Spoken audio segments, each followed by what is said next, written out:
Well, Stikbot Central in 2020, how was it? Well, it was one of the more divisive years, considering all things considered. First of all, the community about talking Stikbot Central, just talking about the videos, grown significantly larger from last year. Well, let's just get on with my first point.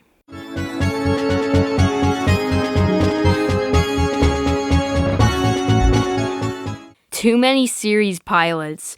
Now, this is something that they hinted out before 2020, that there's going to be series pilots, but the problem lies here is that only 2 of them were continued. Out of the 5, and not including the 2 from last year, only 1 was continued. Now, I do really like these series pilots because you get to see what a series could be, but the problem is that these took up a lot of the shorter videos. And it doesn't really feel like they're going to be continued because the Detective Stikbot one, that got another one, and the side quest one got another episodes, but besides that, none of them have been continued. But the other problem that lies here is the fact that they had 2 other series full of episodes that went to beginning to end, and those didn't even have pilots to begin with, but the ones that did have pilots didn't get continued. So it kind of felt like a waste.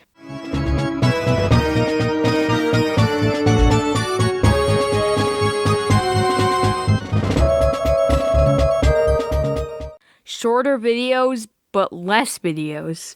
Now, in 2020, there was a total of 46 Stikbot videos, but the previous year had 68 Stikbot videos. Now, why is this a problem? Well, in 2019, there was more movies. Like, for example, there was a total of 3 movies, and there was also a bunch of series like The Levels, The Stikbot Show, and the new series, Galaxy Defenders. And a lot of these were pretty long as well. For example, the Levels ones, each of them were more than 10 minutes long. The Galaxy Defenders videos were pretty long as well. And the movies are around like 16 minutes long each. And we got plenty of those. But compared to 2020, it had shorter videos. Like, for example, for shorter videos, including the series pilots, there was a total of like 14 of them. Shorter videos like under 3 minutes long that were short, and there weren't that many of them. This seems odd to me just because the year before that had longer videos, but still more videos than the year that had shorter videos, but that year had less videos. Now, some people might say this is because of COVID-19, but if you look at their schedule, it never lost touch. Leading on to my next topic.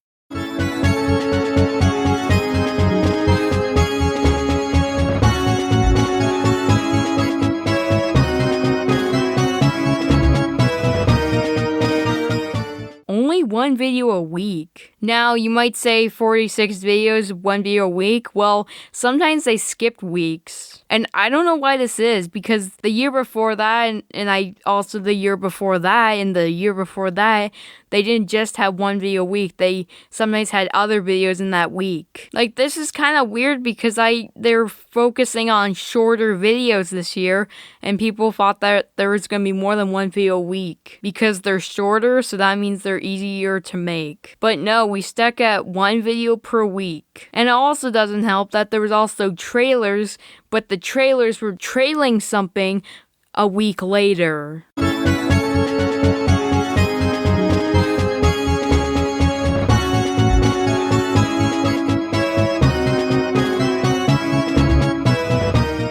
Kappa. Now, why did this hit the channel hard? Well, if you look at the reviews from this year and compare them to last year, it's pretty obvious which year's was doing better. Now, some people might say like, oh, the 2019 videos are like a year older. Yeah, sure, but here's the problem. Kappa hit. At the beginning of the year 2020, all of Stikbot Central's comments were gone. You couldn't put them in playlists. They weren't being recommended. Everything was going downhill, which took away a lot of the big part of the fandom on the channel because you couldn't comment anymore. They couldn't do community posts. They couldn't interact with their fans. And also, since they weren't being recommended that much, like they were recommended less, that means not a lot of people were seeing them, so that means they wouldn't get new viewers. And also, the revenue was cut because of the whole 90% thing in personal monetization. So yeah, it kind of just fell down from there. Now, sure, they kind of got a resurgence. Like, their newer videos are getting a little bit more views than at the beginning of the year, but they're still not doing the same as they did like a year ago. And we can't do anything about this because Stikbot Central is a toy company, and all toy companies basically have to set their channel for made for kids because, toy company and everything.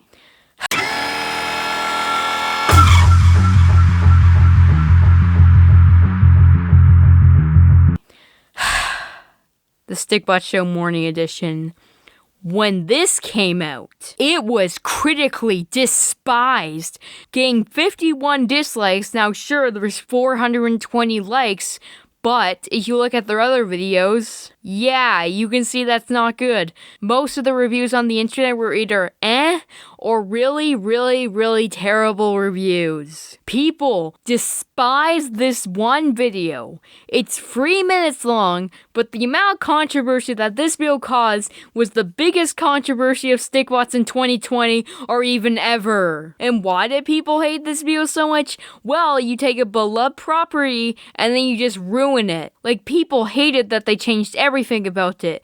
The cast, the way it shoot, changing Bot.0 to Bot TV, extending the videos out to like the full length. Everybody just hated that they completely ruined it and did not leave a good taste because everybody despised it.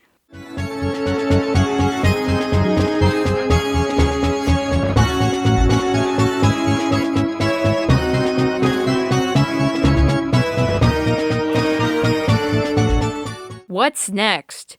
Well, despite of all I said this year, I do think 2020 for Stikbot Central was good. Like, I'm never gonna hate a year, but like compared to their other years, they have less content, shorter content, which is what people wanted, but their shorter content means less content, just doesn't make any sense. As the time I'm recording this, there's one video in 2021, which is a shorter video, and it's actually pretty good. I did like this year's videos, but it just doesn't live up to the glory of like 2016 or 2015, 2017, or even 2018. I'm sorry if I sounded a bit too controversial in this video, but I just wanted to get my opinion out. I'm Leopold, and bye.